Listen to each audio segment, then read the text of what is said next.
za leo za kilfano leo za pijaleno et qu'on va za je ne peux plus c'est fini entre nous, je ne peux plus, je suis fatiguée pour la souffrance que tu m'amènes avec moi là. Oui, je suis fatiguée.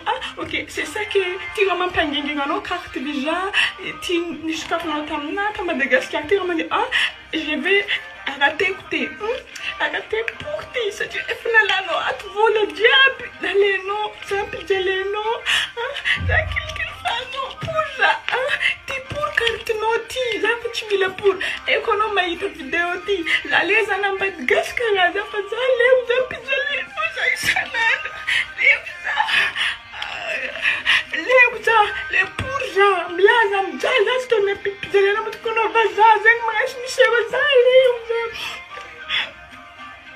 Zale pour Jaleno, car tu cartes nishkop notam compte tati, les pour ça, Ablaza Jal, tu mets la tune, tu cartes pour noti, Bolatat n'allez no diable, ma tout Zamp, Jaleno, Zatianoti, ti pour, tu mets la, Ablaza, Tad, Zamnagovna, Zamleno, Ola, Isanala.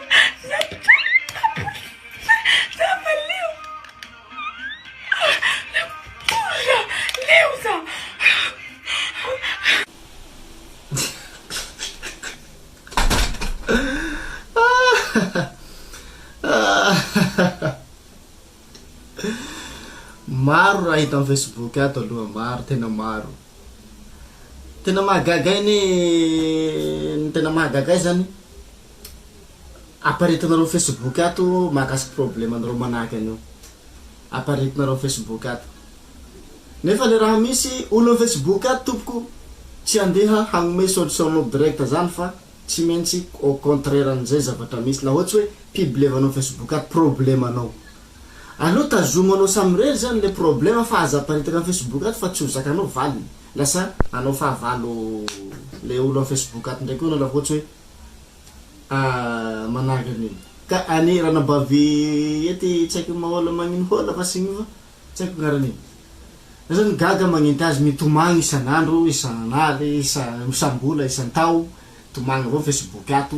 Tsy hainao hoe nagnino, tsy hay valin'izao na vazaha marina na tsy vazaha, tsy hay na carte fa débloqué fa maty zany carte visa fa maty de mody hoe manao sentimental ety ry hanao plan mitomagny ka tsy mety planeur ranabavy magnova fa lafa ariany de ariany eva ampelasao fa tsy atoko valeur ahita hafa koa fa ka manao plan hoe andeha Facebook ato hitomagny gagagaga hanao ino tsy mety planao ino. Solution avao meko anao zany hoe ka aparitaka amin'ny Facebook ato fa tanjahoanao rery zany le situation. Ho an'izay koa tsika misy problème iabiaby. Ka aparitaka amin'ny Facebook ato fa olo amin'ny Facebook ato tsy andeha hagnome solution anao zany mihitsy fa ino ataony anao? Latsalatsa zero ataony anao. Ka fagnanaro antsika vidéo tsaiky miholahola ty. Igny tomagny lava igny. Zay fa mankasitraka atsika iabiaby. Veloma nareo fa hanao ratsy zana. Zay.